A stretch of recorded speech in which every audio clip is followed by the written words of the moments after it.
بدعتی امام کے حوالے سے دو حدیثیں زبانی یاد کر لیں، ہر مسلمان کو. یہ بخاری میں ہیں دونوں حدیثیں، اور یہ میں کہتا ہوں مولویوں کو بخار چڑھانے والی حدیثیں.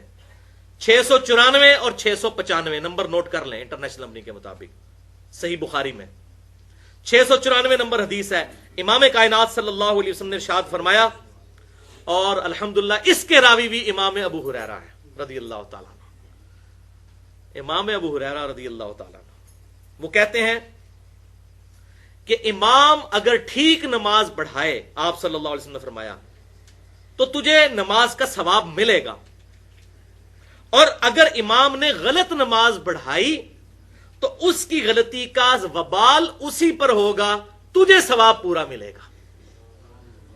اللہ اکبر کبیرہ والحمدللہ کثیرہ وسبحان اللہ بکرۃ واصیلا. مجھے اکثر لوگ پوچھ رہے ہوتے ہیں جی وہ بریلوی دیوبندی رفع الیدین نہیں کرتے ہیں تو نماز ہی غلط پڑھ رہے ہوتے ہیں. تو آپ صلی اللہ علیہ وسلم نے پہلے ہی فرما دیا کہ اگر امام غلط نماز پڑھا رہا ہے اس کی غلطی کا وبال اس پر ہوگا، تجھے ثواب پورا مل جائے گا. حضور تو پوری امت کے نبی ہیں، حضور کو پتا تھا کیا مصیبت امت پہ ٹوٹنے والی ہے. لیکن یہ آپ نے آج تک حدیث سنی تھی کبھی؟ یہ میں نے دریافت کی ہے صحیح بخاری کے اندر سے، مگر کوئی ڈبکی نہیں ماری اس میں. صحیح بخاری میں نماز کے چیپٹر میں 694 نمبر. لیکن یہ مولویوں کی پیٹ پہ لات پڑتی تھی، انہوں نے کہا یہ روایت لوگوں کو پتہ چل گئی تو لو جی ہماری ڈیڑھ اینٹ کی جو لادہ لادہ مسجدیں بنی ہوئی ہیں تو ختم ہو جائیں گی. سارے لوگ کہیں گے جتنا ٹائم ہو جی نماز پڑھ لو. یہ سمجھے مولوی بہت سمجھدار ہے اس مسئلے میں.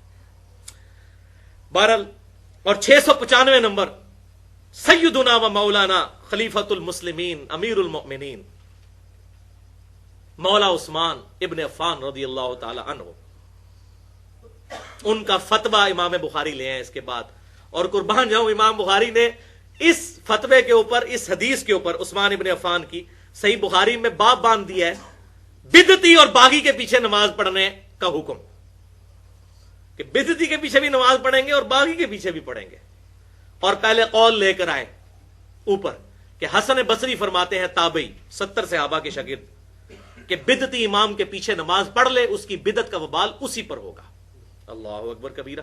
اور بھائی تسی تو ویسے ہی ٹینشن نہ لیا کرو، آپ تو سورہ فاتحہ امام کے پیچھے پڑھ رہے ہوتے ہیں، آپ کو کیا ٹینشن ہے؟ آپ تو اپنے رب اور اپنے درمیان جو نماز والا معاملہ ہے وہ تو تعلق قائم ہے. نصفھا لی، آدھی میرے لیے آدھی میرے بندے کے لیے. جو فاتحہ نہیں پڑھتے ان کی ٹینشنیں ہیں، جو فاتحہ پڑھ رہے ہیں تو کسی کے پیچھے بھی پڑھ رہے ہیں اپنے رب سے تو ان کا تعلق قائم ہے.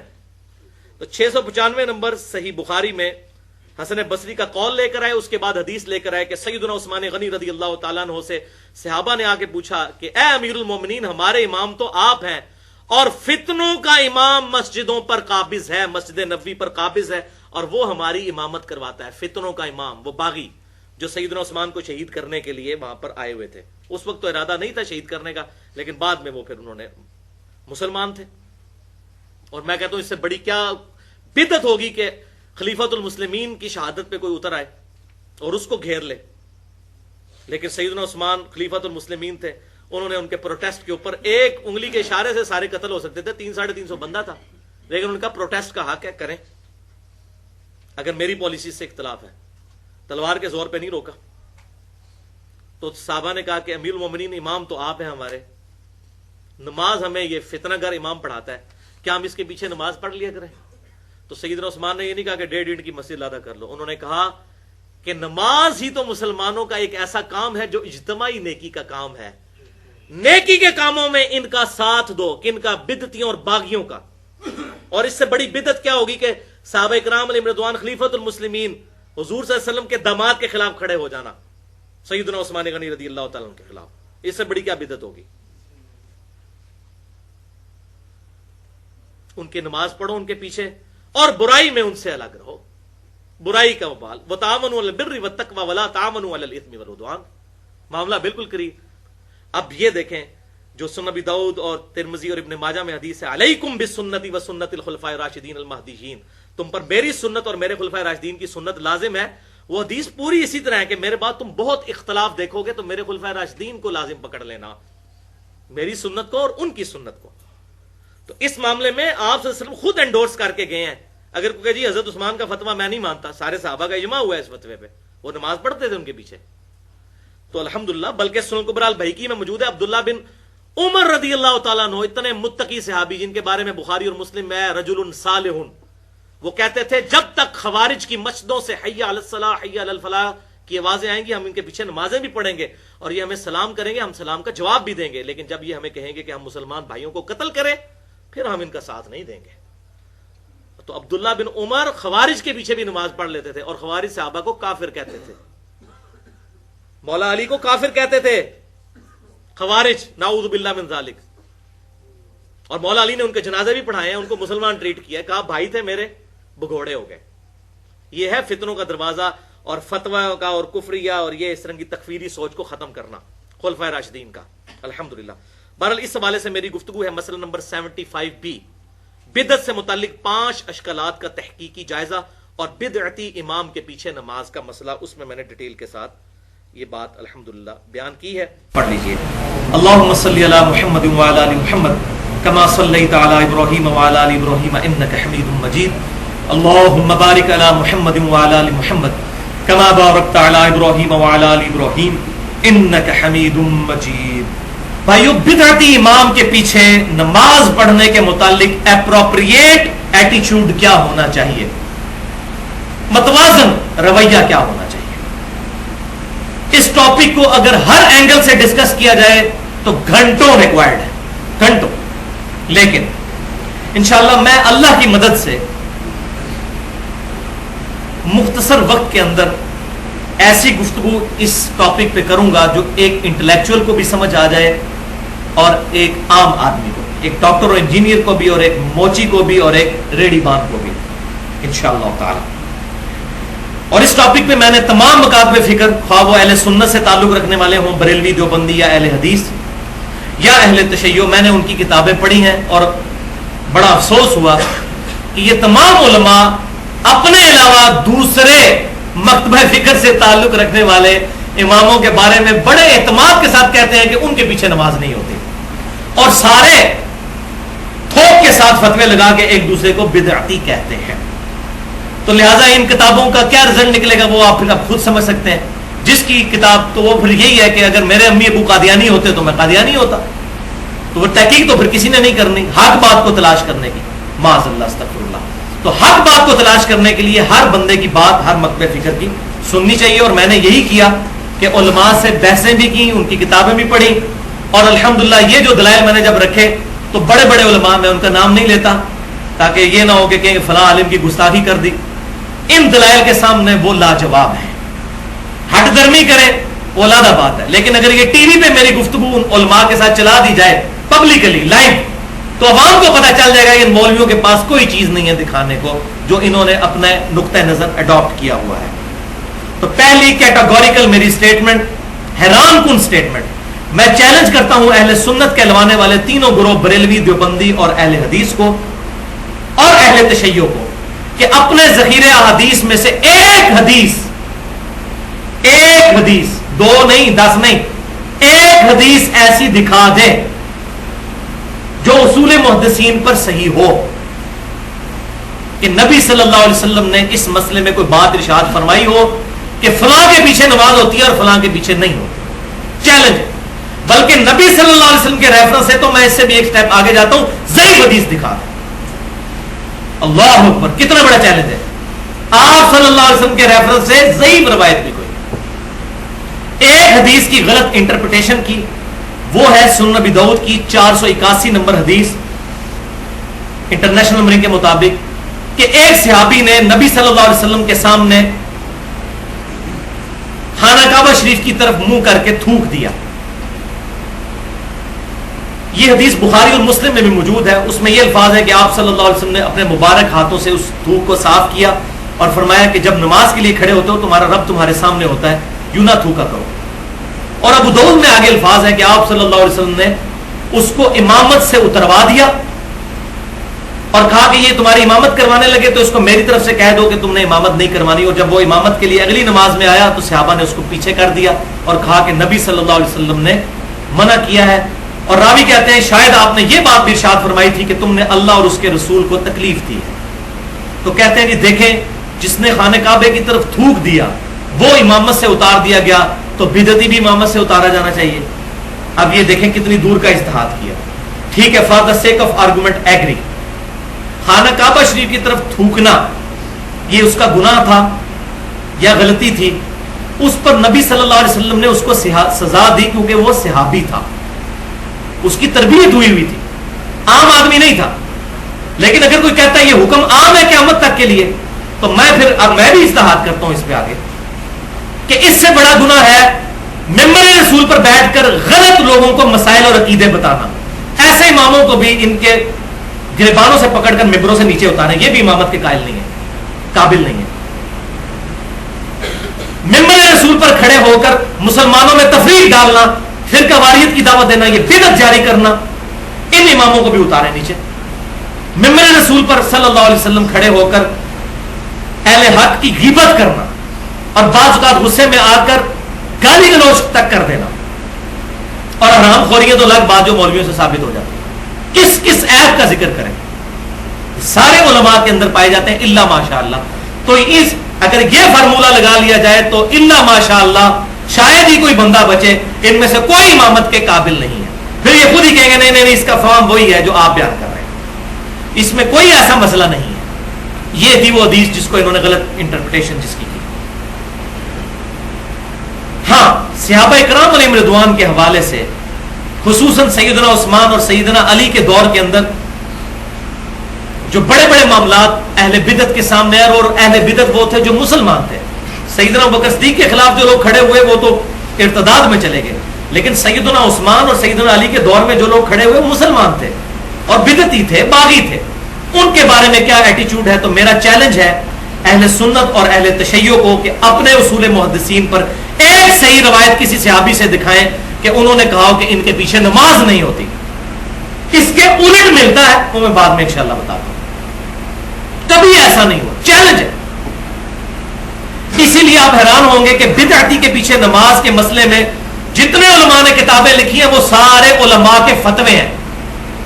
کوئی صحابی کا کوئی فتویٰ نہیں ہے, نہ کوئی حدیث ہے. اور جی فلاں امام فرماتے ہیں تو فلاں بزرگ فرماتے ہیں, وہی بزرگ فرماتے ہیں, حضرات فرماتے ہیں, اور کسی ایک بات پر کوئی متفق ہی نہیں ہے. کوئی کہتا ہے جی مجبوری ہو تو پڑھ لیں, اچھا کوئی کہتا ہے پڑھ لیں بعد میں لوٹا لیں. کوئی امام کہتا ہے میں نہیں پڑھتا, کسی کو منع نہیں کرتا ہوں, آپ پڑھ لیں, خیر ہے میں نہیں پڑھتا. اور کوئی زیادہ سخت ہے وہ کہتا ہے جی بالکل نہ پڑھیں, اکیلے پڑھ لیں. تو بھائی ایک تو آپ پہلے ہوں, آپ سارے امام ائمہ ایک ہوں, اجماع تو کریں اس مسئلے پہ. تو فتوے ہیں, فتوے ماننا ہمارے لیے کوئی ضروری نہیں ہے. ہمیں بھی پورا حق ہے کہ ہم بھی کتاب و سنت کے دلائل پر, خصوصاً خلفائے راشدین کے ایٹیچیوڈ پر, ان کے جو صحیح طرح سے چیزیں موجود ہیں, ہم آپ کے فتووں کو ریجیکٹ کر سکتے ہیں. یہ علم کا میدان ہے, اس میں کسی امام یا کسی مولوی کسی کی داڑھی یا پگڑی نہیں ناپی جائے گی, یہ تو علم کی. اور ان کو ڈھونڈ ڈھانڈ کے فرقہ باز مولویوں کو ذخیرہ حدیث میں صرف ایک حدیث ملی, اور وہ بھی ان کی بدقسمتی کے ضعیف. سیدنا عبداللہ بن عمر رضی اللہ تعالیٰ عنہ کے بارے میں جامعہ ترمذی میں انٹرنیشنل نمبر کے مطابق 198 نمبر حدیث موجود ہے ابواب الصلاح چیپٹر میں, کہ ابن عمر ایک مسجد میں داخل ہوئے تو وہاں پر جو مؤذن تھا وہ تصویب کہہ رہا تھا. تصویب کہتے ہیں اقامت کے علاوہ لوگوں کو کہنا کہ نماز پڑھنے کے لیے قریب قریب تشریف لے آئیں, یا اسی طریقے سے اذان کے ساتھ کوئی الفاظ ایڈ کر دینا اپنی طرف سے. تو عبداللہ بن عمر نے اپنے شاگرد مجاہد تابعی سے فرمایا کہ مجھے اس بدعتی کی مسجد سے باہر نکالو, اور انہوں نے اس کے پیچھے نماز نہیں پڑھی. تو کہتے ہیں دیکھیں جی بدعتی کے پیچھے نماز نہیں پڑھی, لیکن یہ حدیث اصول محدثین پر ضعیف ہے. اور خوشی کی بات یہ ہے میرے لیے اور ان کے لیے پریشانی کی کہ امام ترمذی نے حدیث لکھ کے ساتھ لکھ دیا ہے خود کہ اس حدیث میں جو ابو اسرائیل راوی ہے جس کا نام اسماعیل بن خلیفہ ہے وہ محدثین کے نزدیک ضعیف ہے. اور امام بخاری رحمۃ اللہ علیہ نے کتاب الضعفاء میں اس راوی کو لکھا کہ ضعیف راوی ہے, اس سے حدیث نہیں لی جائے گی. امام ترمذی نے بھی لکھ دیا, امام بخاری نے بھی لکھ دیا, اور دور حاضر میں دو بڑے محققین شیخ ناصر الدین البانی المتوفا 1999 عیسوی جو مفتی اعظم محدث اعظم سعودی عرب تھے, انہوں نے بھی اس حدیث کو ضعیف کہا. اور ہمارے اس ملک کے اندر شیخ زبیر علی زئی حافظہ اللہ, انہوں نے بھی اس روایت کو ضعیف قرار دیا. اور اسی سے ایک ملتی جلتی روایت تھی سنن نبی داؤد میں 538, جس کو کافی عرصے تک زبیر علی زئی صاحب صحیح کہتے رہے, لیکن الحمدللہ اب انہوں نے بھی رجوع کر لیا. اسی روایت پہ انہوں نے بدعتی کے پیچھے نماز والے مسئلے والی کتاب لکھی تھی، لیکن یہ روایت اب فارغ ہو چکی ہے. اور اس روایت کے اندر ابو یحییٰ ضعیف راوی ہے جس کو احمد بن حنبل رحمۃ اللہ علیہ کہتے ہیں، اس سے حدیث نہیں لی جائے گی. باقی محدثین نے بھی اس پر جو ہے وہ سخت کلمات بولے ہیں، لہذا اس کے علاوہ کوئی ایک روایت بھی موجود نہیں. اب آ جائیے جناب اس سائملٹینیس کنٹراسٹ کی طرف کہ حیران کن بات ہے کہ بدعتی کے پیچھے نماز والے مسئلے میں جتنے لوگ کتابیں لکھتے ہیں، اب یہ بات بڑی میں کڑوی بولنے لگا ہوں، جتنے لوگوں نے کتابیں لکھی ہیں یہ 2 حدیثیں انہوں نے پبلک کو نہیں بتائی، یہ حدیث ڈسکس ہی نہیں کی. دیکھیں نا ایمانداری کا تقاضا ہے، میں نے دیکھے ان کے تمام دلائل ڈسکس کیے ہیں، یہ 2 حدیثیں وہ چھپاتے ہیں وَلِعَوْذُ بِاللَّهِ تعالی. اور یہ ساری لعنت فرقہ واریت کی وجہ سے جو اس امت کی سب سے بڑی بدعت اور ناسور ہے، وَلِعَوْذُ بِاللَّهِ، جس کو میں نے پچھلے 75A کے اندر 151 منٹ کی گفتگو میں 57 منٹ سے لے کے آن ورڈ 18 منٹ تک فرقہ واریت کی بدعت کو ایڈریس کیا ہے. اب وہ سن لیجئے، وہ ہے صحیح بخاری میں پہلی حدیث، انٹرنیشنل نمبرنگ کے مطابق 695، کتاب الاذان چیپٹر میں امام بخاری نے باب باندھا ہے باغی اور بدعتی کے پیچھے نماز کا حکم کیا ہے، یہ ہوتی ہے کہ نہیں. وہ انہوں نے کہا اس سے آپ خود ہی اندازہ لگا لیجئے. پہلے وہ معلق روایت اوپر لے کے آئے حسن بصری تابعی المتوفی 110 ہجری کا قول جو 70 صحابہ کے شاگرد ہیں، کہ وہ کہتے ہیں بدعتی کے پیچھے نماز پڑھ لو، اس کی بدعت کا وبال اسی پر ہوگا. حسن بصری امام بخاری لے کر آئے، اس کی پوری سند ابن حجر اسقلانی رحمۃ اللہ علیہ نے نقل بھی کی ہے، وہ معلق روایت لے کے آئے بغیر سند کے، لیکن اس کی سند بھی موجود ہے. امام بخاری نے اس سے رزلٹ اخذ کیا ہے بدعتی اور باغی کے پیچھے نماز پڑھنے کا جواز ہے. اور ساتھ ہی 695 نمبر حدیث شروع ہوتی ہے کہ خلیفہ راشد سیدنا عثمان ابن عفان رضی اللہ تعالیٰ عنہ کے مبارک دور میں باغیوں نے ان کو محصور کر لیا ان کے گھر میں، اور مسجد نبوی پر قبضہ کر کے وہ نمازیں پڑھانے لگے. تو ایک صحابی عبید اللہ بن عدی رضی اللہ تعالیٰ عنہ حاضر ہوئے اور کہا کہ اے عثمان ابن عفان، ہمارے امام تو آپ ہیں، اور آپ کی جو حالت ہے وہ آپ دیکھ رہے ہیں کہ آپ کو انہوں نے قید کر دیا اور مسجد پہ قبضہ کر کے فتنوں کا امام ہمیں نمازیں پڑھاتا ہے. امام الفتنہ الفاظ ہے، ہمیں ڈر ہے کہ ہم گناہ گار نہ ہو جائیں اس کے پیچھے نماز پڑھ کے. الفاظ ذرا سنتے جائیں، تو ہم ان کے پیچھے نماز پڑھ لیا کریں. قربان جاؤں سیدنا عثمان کے، علیکم بسنتی و سنت الخلفاء الراشدین المہدیین. اسی حدیث میں ہے کہ بدعتوں سے بچنا، خلفاء راشدین کو پکڑنا. اصل بدعت خلیفہ راشد کے خلاف خروج ہے، چاہے سیدنا عثمان کے خلاف ہوا یا سیدنا علی کے خلاف. سب سے زیادہ ان کو پتا تھا کہ بدعتی میرے خلاف خروج کر رہے ہیں، ان کو کس طرح ایڈریس کرنا ہے. سیدنا عثمان نے ارشاد فرمایا کہ نماز تو مسلمانوں کا ایک اچھا عمل ہے جو وہ کر رہے ہیں، اچھے عمل میں ان کا ساتھ دو، اور جب وہ برائی کریں تو پھر ان سے الگ رہنا. اللہ اکبر. ایگزیکٹ یہی آیت ہے قرآن پاک میں، وَتَعَاوَنُوا عَلَى الْبِرِّ وَالتَّقْوَى وَلَا تَعَاوَنُوا عَلَى الْإِثْمِ وَالْعُدْوَانِ. سورۃ المائدہ آیت نمبر 2. نیکی اور پرہیزگاری کے کاموں میں ایک دوسرے کی مدد کرو اور برائی میں الگ رہو. خلیفہ راشد نے بالکل صحیح فرمایا، الحمدللہ. اور صحیح بات ہے، نیکی کا کام کر رہے ہیں. نماز میں کوئی یا علی مدد تو نہیں کہتا، یا شیخ عبد القادر جیلانی مدد تو نہیں کہتا. نماز میں تو سارے ایاک نعبد و ایاک نستعین پڑھتے ہیں. پوری نماز میں کوئی شرک نہیں کرتا، کوئی بات عقیدگی نہیں کرتا. اور الحمدللہ جو خوش نصیب امام کے پیچھے سورۃ الفاتحہ اپنی بھی پڑھتے ہیں، ان کی تو پیرلل میں نماز ویسے ہی آپس میں پیچھے جاری ہے، ان کو تو ٹینشن ہی نہیں ہونی چاہیے. اور دوسری طرف کتاب و سنت کے منہج کے لوگ یہ مسئلہ بتاتے ہیں لوگوں کو کہ اگر امام بغیر وضو کے بھی نماز پڑھا دے اور آپ کو پتہ بھی چل جائے بعد میں، تو نماز لوٹانے کی ضرورت نہیں ہے. کیوں نہیں ضرورت؟ بغیر وضو کے پڑھائی، پتہ بھی چل گیا. وہ کہتا ہے نہیں اس کی نماز کا وبال اس پہ ہے.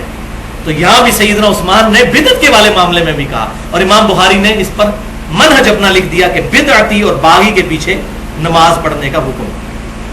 اللہ. لہذا سنن ابی داؤد، ترمذی، ابن ماجہ کی وہ حدیث علیکم بسنتی وسنت الخلفاء الراشدین المہدیین، اس میں جو آگے الفاظ ہیں وَإِيَّاكُمْ مُحْدَثَاتُ الْأُمُورِ فَإِنَّ كُلَّ مُحْدَثَةٍ بِدْعَةٌ وَكُلَّ بِدْعَةٍ ضَلَالَةٌ. نئے نئے کاموں میں بچنا، خلفاء راشدین کو پکڑ لینا. خلفاء راشدین کو ہم نے پکڑ لیا، ان کے خلاف جو لوگ کھڑے ہوئے انہوں نے بدعت کی، ان کا معاملہ اللہ کے سپرد، اللہ معاف کرنے والا ہے اگر ان کا کوئی ایسا گناہ کے زمرے میں اس درجے میں نہیں ہے. اب یاد رکھیں یہاں پر یہ بالکل حقیقت بات ہے کہ خلیفہ راشد کے خلاف خروج کرنا، امت کی جمعیت کو توڑنا، یہ بدعت ہے.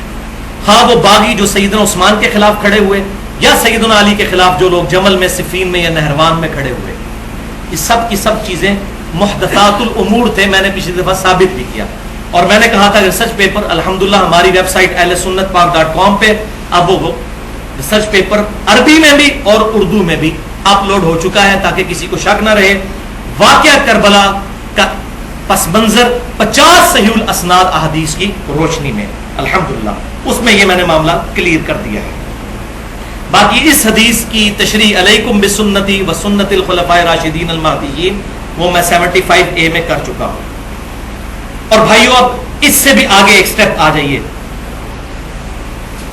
اور وہ ہے خوارج کے بارے میں جو سیدنا علی کے دور میں آئے. اس میں ڈیٹیل موجود ہے، آج ٹاپک نہیں کہ میں اس کو ایڈریس کروں.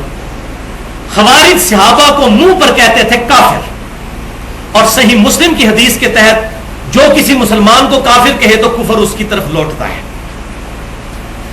ان کی بدعت میں کفریہ عقیدے بھی شامل ہو گئے تھے خوارج کی. صحابہ کو کافر، یہ آج لوگ کہتے ہیں 1400 سال بعد وہ رافضی جو ہے صحابہ کو کافر کہتے ہیں، ان کے پیچھے نماز نہیں ہوتی. جو صحابہ کو منہ پہ کافر کہتے تھے، کیا صحابہ ان کے پیچھے نماز پڑھنے کے قائل تھے کہ نہیں؟ یہ وہ دوسری حدیث ہے جو چھپاتے ہیں یہ ملے. اتنے ظالم ہیں یہ. بخاری اور مسلم میں پورے چیپٹر ہیں خوارج کے بارے میں، لیکن ان کی تعویل کی غلطی کو خلفائے راشدین نے، سیدنا علی نے، خلیفہ راشد نے تعویل کی غلطی مانا. اب وہ یہ دوسری روایت جو میں کہہ رہا تھا یہ مولوی چھپاتے ہیں، وہ سیدنا ابن عمر رضی اللہ تعالیٰ عنہ کا مبارک عمل ہے. اور سیدنا عمر کوئی عام آدمی نہیں ہے. ابن عمر رضی اللہ تعالیٰ عنہ بخاری اور مسلم کی متفق علیہ حدیث ہے، عبداللہ بن عمر رجل صالح، عبداللہ بن عمر نیک مرد ہے. اور خوارج کس درجے پہ گمراہ تھے اور سیدنا ابن عمر کا ان سے کیا ایٹیچیوڈ تھا. صحیح بخاری میں انٹرنیشنل نمبر کے مطابق 6930 نمبر حدیث سے آن ورڈ خوارج کی احادیث شروع ہو جاتی ہیں. صحیح مسلم میں بھی ہے. ان احادیث کے اوپر امام بخاری نے باب میں ابن عمر کا یہ اثر لیا ہے کہ ابن عمر مخلوق میں بدترین مخلوق خوارج کو سمجھتے تھے اور کہتے تھے یہ اتنے بد ہیں کہ یہ لوگ جو آیات کافروں کے بارے میں نازل ہوئی ہیں یہ مسلمانوں پر صحابہ پر لگاتے ہیں. ان سے بڑا کوئی بدبخت ہو سکتا ہے کہ کافروں والی آیات وہ صحابہ پر لگاتے تھے. عبداللہ بن عمر کہتے ہیں ان سے بڑا بدبخت کوئی نہیں ہے. ایک طرف یہ کہہ رہے ہیں عبداللہ بن عمر اور دوسری طرف کیا ہے، یہ وہ دوسری پھکی ہے ان کے لیے اینٹی وینم اور الزامی اور لاجیکل آنسر، الزامی جواب کہ خوارج کی بدعت کو ابن عمر سے بڑا کوئی نہیں جانتا تھا اور انہوں نے کہا یہ بدترین مخلوق ہے. لیکن سنن الکبری البہیقی میں صحیح سند کے ساتھ جلد 3 اور صفحہ 122 پہ، اور اس کو تمام محدثین اصول محدثین پر صحیح سمجھتے ہیں. اور ایون خود شیخ زبیر علی زئی صاحب نے ابن عمر رضی اللہ تعالیٰ عنہ پر جو مضمون لکھا ان کے مقالات میں جلد 1 صفحہ 330 کے اوپر انہوں نے یہ روایت لکھی اور کہا کہ اس کی سند صحیح ہے. کہ نافع تابعی رحمۃ اللہ علیہ کہتے ہیں، جو امام مالک کے استاد بھی ہیں، عبداللہ بن عمر کے غلام، پوری زندگی ان کے ساتھ رہے، کہ ابن عمر خوارج کو بھی سلام کیا کرتے تھے جن کو کہہ رہے ہیں بدترین مخلوق. اور بخاری اور مسلم کے الفاظ ہیں خوارج اسلام سے اس طرح نکل جائیں گے جیسے تیر شکار میں سے نکل جاتا ہے. جب شکار میں سے اس کے گوشت میں تیر نکالا جاتا ہے تو آپ صلی اللہ علیہ وسلم فرمایا جب اس کو دیکھتے ہیں اس پہ خون کا کوئی ایسا اثرات نظر نہیں آتے، بالکل اس طریقے سے اسلام سے نکل جائیں گے. لیکن یہ نہیں ہے کہ وہ کافر ہو جائیں گے، مراد یہ کہ اسلام میں کچھ عرصہ رہے اور پھر ان کے معاملے میں گمراہی اس درجے میں آئی. وہ میں تھوڑا سا آگے ایڈریس بھی کر دیتا ہوں. اللہ تو یہ سنن الکبری البہیقی جلد 3 صفحہ 122 کے ابن عمر خوارج کو سلام کیا کرتے، جبکہ خوارج مسلمانوں کو صحابہ کو قتل کر رہے ہوتے تھے. اس وقت بھی ابن عمر ان کو سلام کہتے اور لوگ پوچھتے آپ ان کو سلام کہتے ہیں؟ تو ابن عمر نے فرمایا کہ میں ان کے سلام کا بھی جواب دوں گا اور حی علی الصلاح حی علی الفلاح جو یہ کہتے ہیں میں اس کا بھی جواب دوں گا. مراد کیا؟ ایک تو اس کا پریکٹیکل جواب، دوسرا ان کے پیچھے نماز پڑھنا. حی علی الصلاح اس لیے مسجد میں آؤ، میں اس کا بھی جواب دوں گا. لیکن اگر یہ مجھے یہ کہیں گے کہ میں مسلمانوں کا مال لوٹوں اور ان کو قتل کروں پھر میں خارجیوں کا ساتھ نہیں دوں گا. اچھا اب بعض لوگوں نے کہا یہ حدیث تو ہے لیکن منسوخ ہے, کیونکہ سنن ابی داؤد میں ایک حدیث ہے اور جامعہ ترمذی میں انٹرنیشنل نمبر کے مطابق 2152 کہ عبداللہ بن عمر کو کسی نے بدعتی نے سلام بھجوایا تو انہوں نے سلام کا جواب نہیں دیا. وہ بھی حدیث پوری بیان نہیں کرتے کہ وہ بدعتی کون تھا. اس میں الفاظ ہے کہ وہ بدعتی قدریہ تھا, تقدیر کا منکر, اور عبداللہ بن عمر نے اس کے سلام کا جواب نہیں دیا اور ساتھ فرمایا. سنن ابی داؤد میں 4691 نمبر حدیث ہے کہ نبی صلی اللہ علیہ وسلم سے میں نے یہ بات سنی ہے کہ تقدیر کا انکار کرنے والے میری امت کے مجوسی ہیں, یہ بیمار ہو جائے تو ان کی عیادت نہ کرو, یہ مر جائے ان کا جنازہ نہ پڑھو. تو قدریہ کے بارے میں تو نص موجود ہے, ہم تو آج تقدیر کے انکاری کو کافر ہی سمجھتے ہیں. اب اس کو پکڑ کے اور جگہوں پر لگانا یہ بہت ظلم ہے. خوارج والا معاملہ الگ تھا.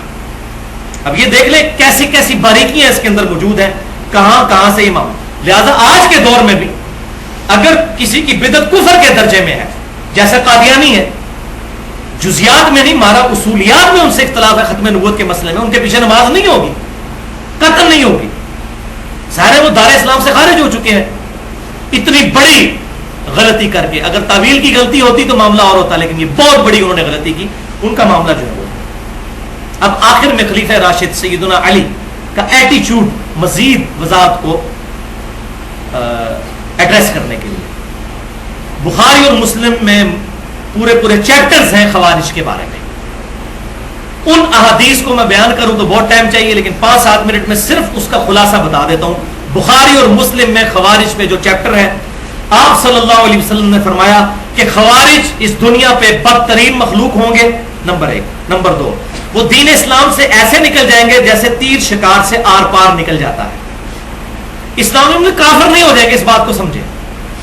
یہ تو اس طرح ہی ہے, النکاح سنتی فمن رغب عن سنتی فلیس منی, جس نے نکاح سے اغراض کیا میری سنت سے وہ مجھ سے نہیں.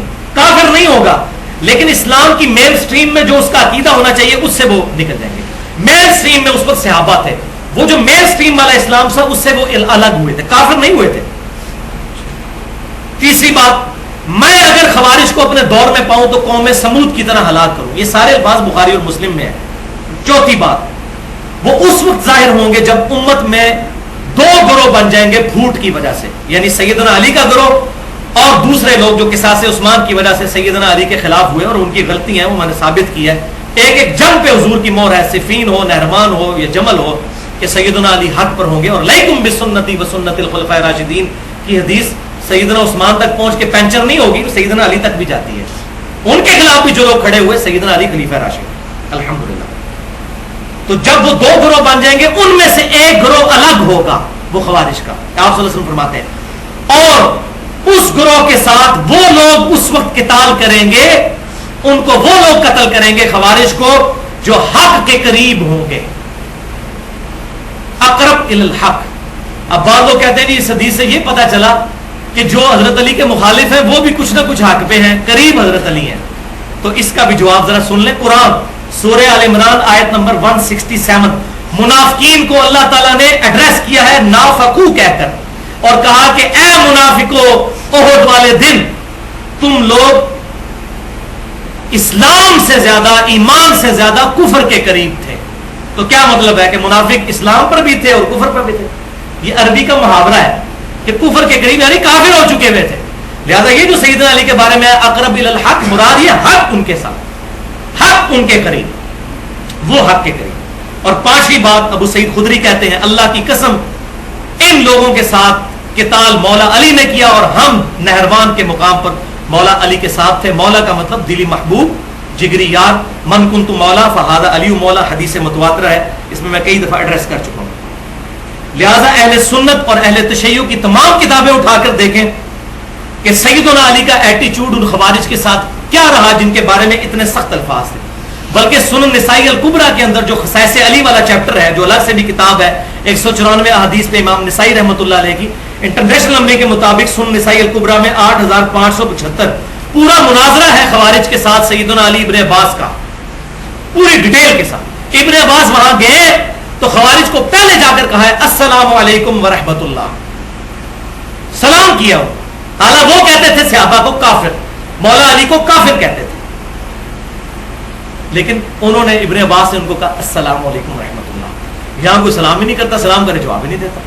اس قدر سختیاں ان مولویوں نے امت کے اندر پھیلا دی ہیں، اور بری ڈیٹیل ہے اس کے اندر.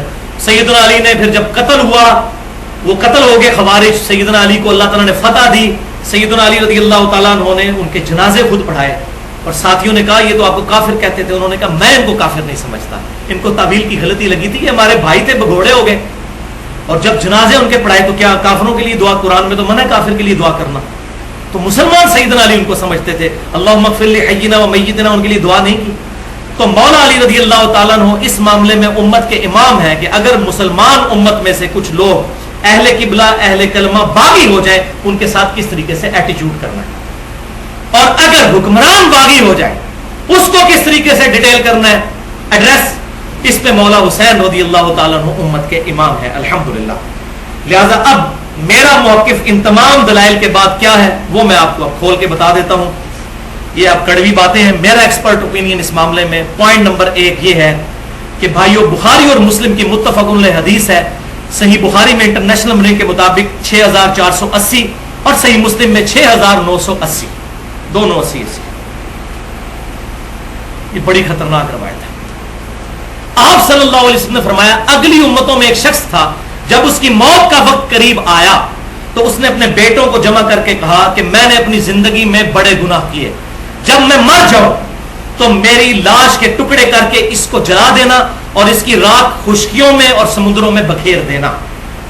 اور ساتھ کہا لئن قدر اللہ علیہ، اگر اللہ نے مجھ پہ قدرت پا لی، یعنی مجھے دوبارہ اگر زندہ کر لیا تو مجھے ایسا عذاب دے گا جو روئے عرش پہ کسی کو نہ دیا ہوگا، میں نے اتنے گناہ کیے. تو اس نے یہ کیا، یہ کانٹیکسٹ بتا رہا ہے کہ وہ چاہ رہا تھا میں زندہ نہ دوبارہ ہو سکوں، میری لاش کو جلا کے اس کے ذرے بکھیر دینا. بنیادی عقیدے کا انکار کر گیا وہ، لیکن تعویل کی غلطی. اللہ کی قدرت کا انکار نہیں تھا، اللہ کو زندہ کرنے پر قادر سمجھتا تھا، لیکن اس نے یہ ٹوٹکا بنایا کہ جب یہ میرا یہ معاملات ہو جائیں گے پھر زندہ نہیں ہوں گا میں. اب کفری عقیدہ رکھا لیکن تعویل کی غلطی، جزیات میں، بنیاد میں نہیں، جزیات. تو آپ صلی اللہ علیہ وسلم فرماتے ہیں، بخاری اور مسلم کے الفاظ ہیں، مرنے کے بعد دوبارہ اللہ تعالیٰ نے خشکیوں اور سمندروں کو حکم دیا اس کی راکھ جمع کرو، اس کو زندہ کر دیا. اللہ. اور کہا ہاں بھائی پھنس گیا، اسی سے تو بچنا چاہتا تھا. اچھا، بعض مولویوں نے ترجمہ کیا ہے اگر اللہ نے مجھ پہ سختی کی. یہ مولوی کدھر کدھر گھسے ہوئے ہیں. الفاظ اللہ ان قدر اللہ، اگر اللہ نے مجھ پہ قدرت پا لی تو قدر تنگی کے معنوں میں بھی ہے، لیکن حدیث کا اسلوب بتا رہا ہے کہ میری لاش کو بکھیر دینا. وہ چاہ رہا تھا میں دوبارہ زندہ نہ ہوں. یہ مولوی کتنا 2 نمبر ہے کہ ترجمہ ایسا کرتا ہے کہ اگر اللہ نے مجھے سختی کی. قدر، وہ قدر کے معنی 2 ہو سکتے تھے نا، تو اس طرح اشارہ. حالانکہ حدیث کا اسلوب بتا رہا ہے کہ وہ چاہتا ہے میں دوبارہ زندہ نہ ہو سکوں، میری لاش کو جلا کے اس کی راکھیں بکھیر دینا. تو مولوی جتنی بھی مانی کرے، حدیث اور قرآن خود اپنی حفاظت کرتے ہیں. اب زندہ کر لیا، اللہ تعالیٰ نے پوچھا اچھا یہ کیا کیا؟ کہا یا اللہ میں تجھ سے ڈرتا تھا، اس کے لیے میں نے یہ ٹوٹکا آزمایا. تو اللہ تعالیٰ نے اس سے پوچھا واقعی یہ تیرا یہ یقین تھا کہ تجھ سے کوئی پرسش کرنے والے؟ کہ یا اللہ اسی لیے تو میں نے کیا. اللہ تعالیٰ نے فرمایا جا میں نے تجھے بخش دیا الحمدللہ. لیکن یہ جنرل رول نہیں ہے. لہذا اس حدیث کے تحت داعین حق کو میری یہ دعوت ہے کہ کوئی بھی بندہ بد عقیدہ ہے، ایون کلمہ گو مشرک ہے، جزیات میں کہیں اس میں شرک موجود ہے، اس کو کافر نہ سمجھیں، اسلام سے خارج نہ کریں. اللہ تعالیٰ کسی کی تعویل کی غلطی قبول کر لے وہ. ہاں، جو واضح طور پر اللہ کو نہیں مانتا، رسول کو نہیں مانتا، خاتم النبیین نہیں مانتا، قرآن نہیں مانتا، وہ الگ بات. لیکن جو بندہ کہتا ہے میں اللہ کو صرف عبادت کرتا ہوں اللہ کی، اور میں الحمدللہ سب میں رہا ہوں، مجھے پتہ ہے بریلوی ہوں، دیوبندی، اہل حدیث، شیعہ، سب نماز میں اللہ ہی کو پکارتے ہیں. نماز کے بعد جب دعا کر رہے ہوتے ہیں ہاتھ اٹھا کے اللہ ہی کو پکار رہے ہوتے ہیں. اگر کبھی وہ یا علی مدد یا رسول اللہ مدد یا شیخ عبد القادر جیلانی مدد کہتے ہیں تو ان کے پیچھے توسل اور وسیلہ کا جو عقیدہ ہے وہ بھی صحیح نہیں ہے، میں نے اس کی بھی ڈیٹیل بیان کی ہے. لیکن ان کو پیار اور محبت کے ساتھ ان کے جزیات کے شرک کو سمجھانا چاہیے. اس میں میرے 2 لیکچر ہیں جس سے الحمدللہ سینکڑوں لوگوں نے حق قبول کیا ہے. مسئلہ نمبر 3 دعا صرف اللہ ہی سے، 2.25 گھنٹے کی گفتگو، اور اسی کی ایکسٹینشن مسئلہ نمبر 43 توسل اور وسیلہ کے صحیح احکام و مسائل 1.5 گھنٹے کی گفتگو. الحمدللہ. لہذا جزیات میں جو معاملہ ہے اس میں ٹالریٹ کریں, لیکن اس کو رول نہیں کہ ہم لوگوں کو اجازت دیں کہ آپ یا علی مدد کو, معاذ اللہ, اللہ چاہے تو پکڑ بھی سکتا ہے, اللہ تعالیٰ کو کوئی روکنے والا نہیں, بولے اعوذ باللہ تعالی. تو خوارج کے ساتھ جو ایٹیچیوڈ تھا وہ اسی لیے تھا کہ ان کو جزیات میں غلطیاں لگ گئی ہوئی تھیں, اسی لیے صحابہ نے ان کو کافر نہیں کہا. پوائنٹ نمبر 2, میری اپنی پوری کوشش ہوتی ہے کہ میں موٹر بائک پہ یا پیدل کہیں دور بھی جانا پڑے, صحیح العقیدہ امام کو تلاش کر کے اس کے پیچھے نماز پڑھتا ہوں. جیسا میں اگر خالص دودھ مجھے دور سے ملتا ہے تو میں جا کے وہاں سے خریدوں گا, میں یہ نہیں کہوں محلے سے میں جو ہوں وہ نہ خالص دودھ لے لوں, نہیں. تو نماز کے لیے بھی اچھے امام کو تلاش کیا جائے, اسی کی پوری کوشش ہونی چاہیے.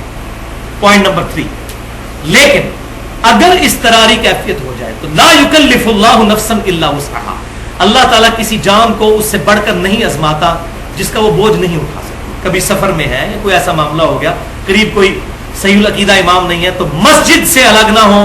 مولانا عثمان, سیدنا و مولانا عثمان خلیفہ راشد کی وہ بات یاد کر لیں, صحیح بخاری 695 نمبر, کہ نیکی کے کاموں میں ان کا ساتھ دو اور برائی میں ان سے الگ رہو. نماز کے اندر سارے پڑھتے ہیں ایاک نعبد و ایاک نستعین, ان کے ساتھ رہیں, نماز ان کے پیچھے پڑھ لیں, ان کی بدعت کا وبال ان پر ہی ہوگا.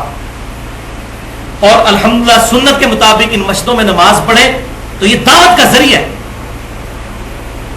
آپ سنت کے مطابق نماز پڑھیں, لوگ دیکھیں گے یہ کس طریقے سے نماز پڑھ رہا ہے, تو اس سے دعوت کا میدان کھلے گا. اور یہ پریکٹیکل باتیں ہیں, لیکن مولوی چونکہ ان کو پتہ نہیں پریکٹیکل, وہ تو اپنے اپنے ایوانوں میں گرجتے ہیں اور چیختے ہیں, کسی دوسرے کے پاس جا کے بات نہیں کر سکتے, اس لیے ان کو یہ معاملات نہیں پتہ, یہ بیچارے اس معاملے میں اگنورینٹ ہیں. لہٰذا سیدنا عثمان, سیدنا علی اور سیدنا ابن عمر رضی اللہ تعالی عنہم اجمعین کا عمل ہمارے سامنے ہے, اور یہ الحمدللہ سارے علمی جواب تھے, لیکن فقی کے بغیر کام نہیں چلتا. یہ آخر میں فقی ہے. فقی والا جواب علم الکلام سے, لاجیکل آنسر, اینٹی وینم, الزامی جواب یہ ہے کہ بھائیوں, اگر کوئی یہ سمجھتا ہے کہ بریلوی, دیوبندی یا اہل حدیث یا اہل تشیع کافر ہے, یا ان میں سے کوئی معاملہ ایسا ہے کہ یہ لوگ کافر ہو چکے ہیں, کلمہ کو مشرک ہونے کی وجہ سے اسلام سے خارج ہو چکے ہیں, تو شیر کے بچے بنے, جیسا کہ قادیانی جو 100% کافر ہیں, ان کی اصلاح بھی کرنی چاہیے محبت کے ساتھ. بالکل اسی طریقے پر جس طرح قادیانیوں پر پابندی ہے کہ وہ حج کے لیے مکہ مدینہ نہیں جا سکتے, تو ان مولویوں کو چاہیے کہ سعودی عرب کے علماء کو اور ان کی گورنمنٹ کو کنونس کریں اس بات پہ کہ بریلوی, دیوبندی, اہل حدیث یا شیعہ ان کے حج کے اوپر پابندی لگا دیں, کیونکہ مشرک ہے اور قرآن میں لکھا ہوا ہے کہ مشرک جو ہے خانہ کعبہ میں داخل نہیں ہو سکتا. تو شیر بنے نا, ان مشرکین سے پیسے کیوں کما رہے ہیں وہ, تو یہ ساروں کو فارغ کریں کہ جو بریلوی ہے یا دیوبندی ہے یا اہل حدیث ہے یا اہل تشیع ہے, چونکہ یہ مشرک ہے ان میں سے. یہ اہل حدیث بھی میں اس لیے کہہ رہا ہوں کہ جماعت المسلمین والے ان کو مشرک سمجھتے ہیں, تکفیری پارٹی, اور میں ان کے خلاف کھڑا ہوں کہ ان کا سٹانس ٹھیک ہے کہ ہمیں اپنے آپ کو مسلمان کہنا چاہیے, میں بھی یہی کہتا ہوں, لیکن یہ بالکل غلط نعرے کی انٹرپریٹیشن نہ کریں کہ باقیوں کو کافر کہیں. وہ امام کعبہ کو بھی کافر اور مشرک کہتے ہیں, اللہ کہتے ہیں. تو پھر اپلیکیشن نے علماء عرب کو کہ یہ سارے مشرک ہیں, حج پہ پابندی لگائی, یہ ہے فقی جناب, تو آج ختم کروا دیں پھر. لیکن انشاءاللہ کبھی نہیں ایسے ہوگا. الجماع, امت کا اجماع کبھی ان کو اجازت نہیں دے گا. آپ دیکھ لیں قادیانیوں کے خلاف اللہ تعالیٰ نے پوری امت کو جمع کیا ہے اور اجماع ہوا کہ یہ کافر ہے, لیکن یہ اجماع نہ بریلویوں کے خلاف کوئی کر سکا, نہ دیوبندیوں کے, نہ اہل حدیث کے, نہ اہل تشیع کے. آئے نہ جڑا کوئی بنے اور یہ اجماع کروا کے بتائے, نہیں. المستدرک للحاکم میں صحیح سند کے ساتھ حدیث ہے, انٹرنیشنل نمبر کے مطابق کتاب العلم چیپٹر میں 399 نمبر, کہ قیامت تک اللہ تبارک و تعالیٰ میری امت کو کبھی بھی گمراہی پر جمع نہیں ہونے دے گا, اجماع حجت رہے. تو الجماع مین سٹریم مسلمانوں کی انشاءاللہ کبھی ایسے نہیں ہے.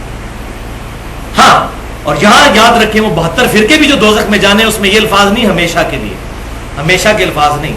مسلمانوں کے جو گروہ دوزخ میں جائیں, اللہ تبارک و تعالیٰ اس بات پر قادر ہے کہ کسی کی تعویل کی غلطی مانتے ہوئے, اس کے سرکمسٹانس دیکھتے ہوئے, اگر اس کے بنیادی عقیدے اللہ کو مانتا ہے, رسول اللہ کو مانتا ہے, قرآن کو محفوظ سمجھتا ہے, خاتم النبیین کا عقیدہ ہے, عقیدہ آخرت موجود ہے, اگر جزیات میں کہیں غلطی لگ گئی ہے, اللہ تبارک و تعالیٰ اس کو معاف کرنے پر الحمدللہ قادر ہے.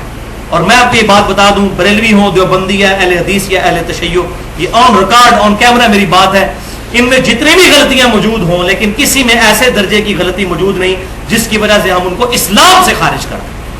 اسلام میں ہے، کلمہ گو ہے، اہل قبلہ ہے، اور کوئی بھی مولوی دنیا کا اسلام سے ان کو خارج نہیں کر سکتا۔ گمراہ ہو سکتے ہیں، بدعتی ہو سکتے ہیں، گناہ گار ہو سکتے ہیں، بڑے بڑے الفاظ آپ استعمال کر لیں، اسلام سے نہیں نکل سکتے۔ ایون خوارج جن کے بارے میں حدیث میں بھی تھا کہ اسلام سے نکل جائیں گے، اس کی بھی صحابہ نے تعویل کی کہ اس سے مراد ہے کہ مسلمانوں کی مین سٹریم سے نکلیں گے، کافر ان کو بھی نہیں کہا۔ تو یہ خوارج سے بہت اچھے ہیں، یہ قاتلین عثمان تو نہیں بریلوی دیوبندی اہل حدیث اور شیعہ، یہ سیدنا علی سے بغاوت کرنے والے تو نہیں ہیں، کہ جو بھی یہ تو صحابہ کے لیے جانے دینے کے لیے، اہل بیت کے لیے جانے دینے کے لیے، نبی صلی اللہ علیہ وسلم کے لیے جانے دینے کے لیے تیار ہے۔ پھر یہ کہنا کہ جی وہ جو مشرکین مکہ تھے یہ ان سے بھی بہتر ہے، کیوں؟ مشرکین مکہ رسول اللہ کو کذاب، جادوگر اور دیوانہ کہتے تھے، اور ہمارے پاکستان، انڈیا، بنگلہ دیش میں بریلوی دیوبندی اہل حدیث اور شیعہ حضور کے ایک بار مبارک کی حرمت کے لیے اپنی جان لٹانے کے لیے تیار ہے۔ یہ کیسے ان کے برابر ہو سکتے ہیں؟ یہ مولویوں کی 2 نمبری ہے، اور انشاءاللہ تعالی اللہ تعالیٰ ان کو سزا دے گا، یہ جو امت کے اندر فرقہ واریت کی لعنت عام کی۔ اللہ تعالیٰ سے دعا ہے جو حق بات میں نے کہی اللہ تعالیٰ ہمارے دلوں میں راسخ فرمائے، اگر جذبات میں میرے منہ سے کوئی غلط بات نکل گئی اللہ تعالیٰ ہمارے دلوں سے معاف کر دے اور معاف فرما دے۔